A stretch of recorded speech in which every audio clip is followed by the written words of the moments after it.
প্রথমেই দুঃখ প্রকাশ করছি। আমার আরেকটি জরুরি প্রোগ্রাম থাকায় আমি প্রোগ্রামের মাঝখানে বক্তব্য রেখে আমাকে চলে যেতে হচ্ছে। আশা করি এই প্রোগ্রাম পরবর্তীতে চলবে এবং আপনারা অংশগ্রহণ করবেন।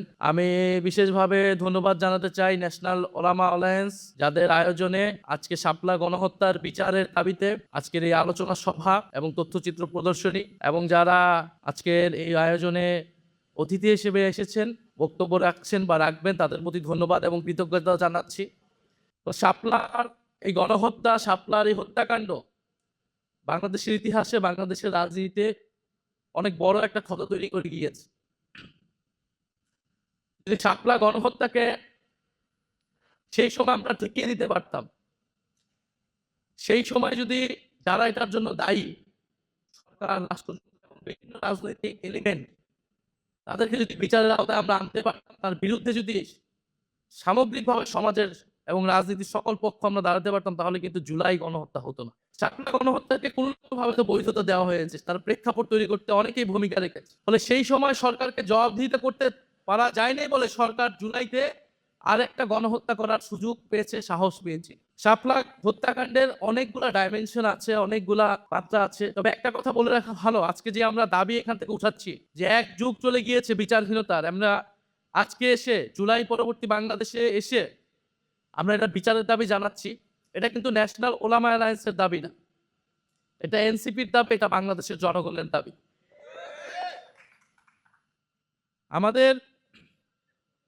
আমরা জানি 13 সালের প্রেক্ষাপটটা, যে 2013 সালে যুদ্ধাপরাধীর বিচারের দাবিতে একটা আন্দোলন শুরু হলো এবং শেখ হাসিনা সরকারের রাষ্ট্রীয় পৃষ্ঠপোষকতায় সে আন্দোলনকে উস্কানি দেওয়া হলো, বিরোধী দলকে বিরোধী মতকে দমন পীড়নের, জামাত ইসলামী নেতাদেরকে সে সময় হত্যাকাণ্ড করার একটা প্ল্যাটফর্ম হিসেবে একটা স্টেজ করা হলো শাহবাগের আন্দোলনকে, এবং সেই আন্দোলনে ইসলাম বিদ্বেষকে প্রশ্রয় দেওয়া হলো। খুব স্বাভাবিকভাবে এদেশের ধর্মপ্রাণ মানুষ, ধর্মপ্রাণ মুসলমান, তার ইসলাম এবং রাসূল সাল্লাল্লাহু আলাইহি সাল্লামকে নিয়ে যখন কথা বলা হবে, কটূক্তি করা হবে, তারা তার বিরুদ্ধে দাঁড়াবে। এবং আপনারা তথ্যচিত্র দেখবেন, হেফাজত সেই সময় অনেকবার বলেছে যে যুদ্ধাপরাধীর বিচার নিয়ে কিন্তু তাদের কোনো ইস্যু ছিল না।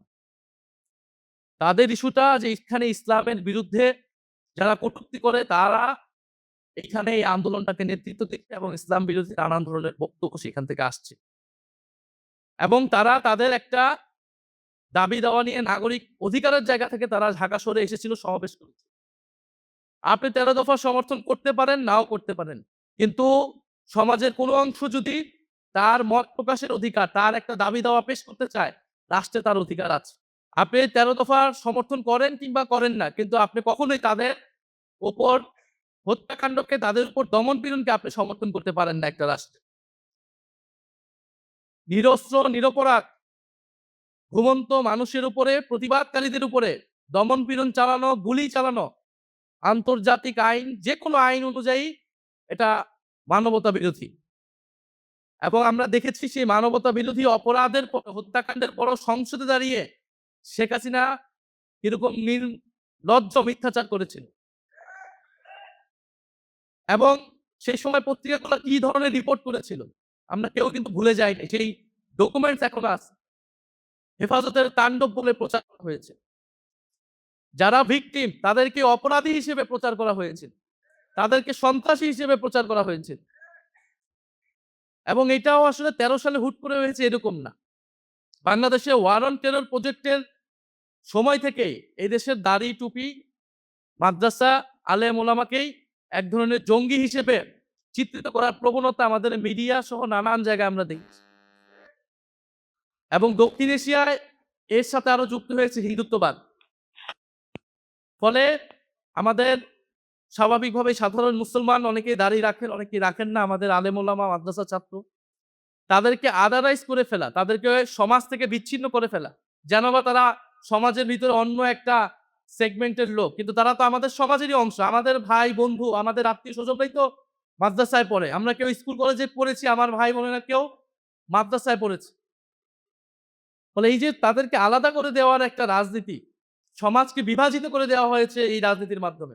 এটার একটা রূপ আমরা দেখেছি ১৩ সালে শাপলা এবং শাহবাগের মধ্য দিয়ে। এবং এর ফায়দা নেওয়ার চেষ্টা করেছে সেই সময়ের ফ্যাসিস্ট সরকার, শেখ হাসিনার সরকার। আমি আরেকটা কথা বলতে চাই যে, আমার ব্যক্তিগত মত হচ্ছে রাজনৈতিক লড়াই এর দায়িত্ব আসলে রাজনৈতিক দলগুলোর। সেই সময় শাপলা এক ভাই বলেছেন যে, বিএনপি তাদের সাথে ছিলেন, হেফাজতের সাথে ছিলেন। অবশ্যই সাথে ছিলেন, সাথে ছিল বিএনপি। কিন্তু বিএনপির ভূমিকা আসলে কিরকম ছিল? এইটা আসলে এই সময়ে এসে এটা বিশ্লেষণের দাবি রাখে। দেশের জনগণের একটা বড় অংশ যখন বিপদগ্রস্ত, এরকম একটা রাজনৈতিক হত্যাকাণ্ড হতে যাচ্ছে, হচ্ছে। রাজনৈতিক দল হিসেবে, বিরোধী দল হিসেবে বিএনপির উচিত ছিল সে আন্দোলনের নেতৃত্ব নেওয়া, আরো বোল্ড ভূমিকা রাখা। আমরা বিভিন্ন সময় দেখি মাদ্রাসার ছাত্রদের, আলেম ওলামাদেরকে রাজনৈতিকভাবে ব্যবহার করা হয়। এই যে মৃত্যুর মুখে, গুলির মুখে ঢাকা শহরে এনে মাদ্রাসার ছাত্রদেরকে ঠেলে দেওয়া হলো, এর দায় কি বাংলাদেশের সেই সময় সকল রাজনৈতিক দল নেবে না? অবশ্যই আমি মনে করি নেওয়া উচিত। অবশ্যই ফ্যাসিস্ট সরকার, তার যৌথ বাহিনী, তার পুলিশ বাহিনীর এটার দায়। কিন্তু আমাদের রাজনৈতিক দলগুলার যদি আরো রাজনৈতিক ভূমিকা থাকতো, সক্রিয় ভূমিকা থাকতো, তাহলে হয়তো এই ধরনের হত্যাকাণ্ড আমরা এড়াতে পারতাম। ফলে আমরা চাই না যে আমাদের আলেম ওলামা, আমাদের মাদ্রাসার ছাত্রদেরকে তাদেরকে গুটি হিসেবে ব্যবহার করা হোক, ক্ষমতার হাতিয়ার হিসেবে কেউ ব্যবহার করুক এবং তাদেরকে সমাজে অপরায়ণ করে রাখা হোক, সমাজে আদার করে রাখা হোক। তারা এই সমাজেরই অংশ, তাদেরও নাগরিক অধিকার আছে, তাদেরও দাবি দেওয়া থাকলে তারা সেটা প্রকাশ করবে, সরকার সেটা বিবেচনা করবে, সরকার তাদের সাথে ডায়ালগ করবে যে সেই দাবি কতটুকু তারা মানবে, কতটুকু মানবে না। আমাদের মাদ্রাসার ছাত্র, আলেম ওলামা তাদেরকে যে ভিন্নভাবে জঙ্গি হিসেবে চিত্রিত করা, এই প্রবণতা থেকে আমাদের সমাজ, আমাদের রাষ্ট্র, আমাদের শিক্ষিত সমাজ, রাজনৈতিক দল, আমাদের সবাইকেই বের হতে হবে। এবং আমি সংসদের শেষ বক্তব্য বলেছি, এই দেশে জঙ্গিবাদের উপাদান থাকতে পারে। জঙ্গি প্রবণতা যদি থাকে, সেটাকে সঠিকভাবে চিহ্নিত করে সেটাকে আইনের ভিত্তিতে সমাধান করা উচিত। কিন্তু ঢালাওভাবে মাদ্রাসার ছাত্রদেরকে জঙ্গি হিসেবে চিত্রিত করা, দাড়ি টুপি থাকলে বিশ্ববিদ্যালয়ের ছাত্রদেরকে হলে শিবির বলে নির্যাতন করা, এইটা কিন্তু আমরা কোনোভাবেই আর অ্যালাউ করব না। এবং এই রাজনীতি শেখ হাসিনা সরকার করেছিল, এই রাজনীতি যাতে এই সরকার না করে, আমরা সরকারের প্রতি সেই আহ্বান জানাচ্ছি। আজকের এই অনুষ্ঠানের জন্য, প্রোগ্রামের জন্য আমি ধন্যবাদ জানাই। এবং আমাদের আজকের এখান থেকে বক্তব্যটা খুবই সুস্পষ্ট যে এখানে একটা মানবতা বিরোধী অপরাধ হয়েছিল ২০১৩ সালে, এবং আমরা এখনো দেখি বিভিন্নভাবে ইনিয়ে বিনে বলার চেষ্টা করা হয় বিভিন্ন জায়গা থেকে যে মানবতা বিরোধী হত্যাকাণ্ড হয়নি, তেমন কেউ আসলে মারা যায়নি। এবং সরকারের উচিত একটা সুস্পষ্ট একটা তদন্ত রিপোর্ট প্রকাশ করা যে আসলে কতজন হত্যাকাণ্ডের শিকার হয়েছিল, সেই পরিবারগুলোর এখন কি অবস্থা, তাদেরকে রাষ্ট্রীয় স্বীকৃতি দেওয়া, এবং ভবিষ্যতের জন্য আমাদের নতুন প্রজন্মকে সচেতন করতে হবে আমাদেরকে, যাতে এই ধরনের হত্যাকাণ্ড, এই ধরনের যে সমাজে বিভাজন হয়ে যাওয়া, সেটা যাতে আর না হয়। এবং আমাদের যে ধর্মপ্রাণ মুসলমান, আমাদের আলেম ওলামা, তাদেরকে স্বীকৃতি দিতে হবে। তাদের এই দেশের রাজনীতি, এই দেশের ইতিহাসে তাদের ব্যাপক ভূমিকা আছে। সেই ব্রিটিশ বিরোধী আন্দোলন থেকে আমাদের মহান মুক্তিযুদ্ধে এবং ২০২৪-এর গণ অভ্যুত্থানে আলেম ওলামা এবং মাদ্রাসার ছাত্রদের ব্যাপক ভূমিকা রয়েছে। এদেশের যত গণ আন্দোলন হয়েছে, জাতীয় আন্দোলন হয়েছে, মুক্তির লড়াই হয়েছে, এদেশের আলেম ওলামা এবং মাদ্রাসার ছাত্রদের ভূমিকা রয়েছে।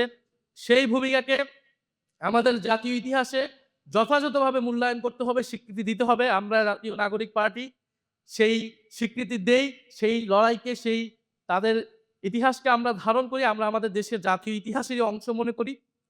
এবং আমরা মনে করি যে আমাদের জাতীয় পর্যায়েও আলেম ওলামাদের কথা বলা উচিত, ভূমিকা রাখা উচিত, তাদের মেইন স্ট্রিমে আসা উচিত, বিভিন্ন বিষয় নিয়ে কথা বলা উচিত, দেশ নিয়ে, রাষ্ট্র নিয়ে, সমাজ এবং নাগরিক অধিকার নিয়ে। এবং লেলিন ভাই বলেছেন যে বিচার বহির্ভূত হত্যাকাণ্ড, মানবতা বিরোধী হত্যাকাণ্ড, এটা সকল হত্যাকাণ্ডের বিরুদ্ধে আমাদের এই অবস্থাটা জানাতে হবে, আমাদের কথা বলতে হবে। এবং আমরা অন্তর্বর্তী সরকারের সময় সেটা বলেছি, এবং এই সরকারের সময় আমরা বলছি যে সকল মানবতা বিরোধী, বিচার বহির্ভূত হত্যাকাণ্ড যেটা হয়েছে, এবং বিগত সরকারের সময়, বিগত সরকার বলতে আওয়ামী ফ্যাসিস্ট সরকারের সময় যেই গণহত্যাগুলো হয়েছে, মানবতা বিরোধী হত্যাকাণ্ড হয়েছে, গুম হয়েছে, সবকিছুর বিচার করার দায়িত্ব বর্তমান সরকারের।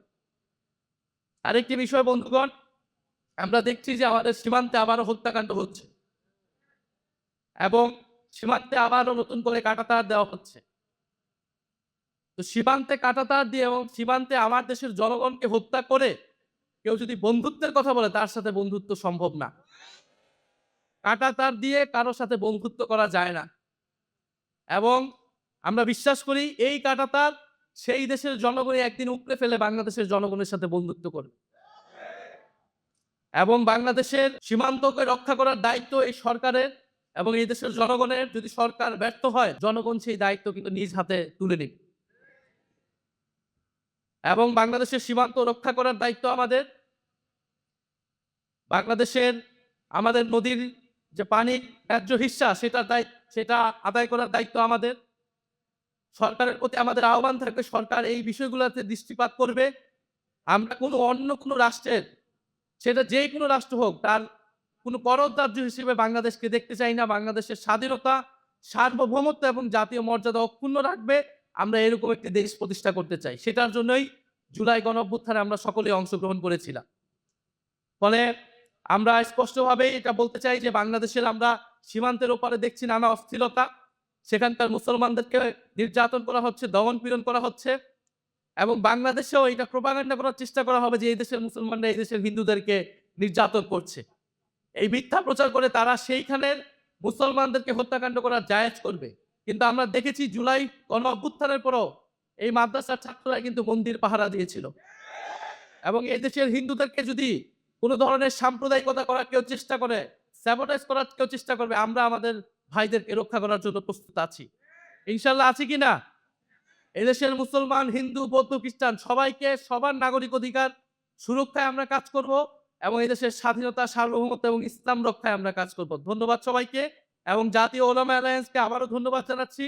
জাতীয় ওলামা অ্যালায়েন্সের সম্মানিত আহ্বায়ক আশরাফ মাহাদী ভাই, সম্মানিত সদস্য সচিব সানাউল্লাহ ভাই, তাদেরকে ধন্যবাদ জানাচ্ছি। জাতীয় ওলামা অ্যালায়েন্স সারা দেশে কাজ করছে, তরুণ আলেমদেরকে সংগঠিত করছে, কাজ করছে। আমরা মনে করি জাতীয় নাগরিক পার্টি, এনসিপি, আলেম ওলামা এবং মাদ্রাসার ছাত্রদের যে অধিকার, সেই অধিকার নিয়ে আমরা কথা বলবো এবং শাপলা গণহত্যার বিচার আমরা দ্রুত সময়ের মধ্যে দেখতে পারবো বলে আমরা আশা রাখছি। ধন্যবাদ সবাই। আসসালামু আলাইকুম।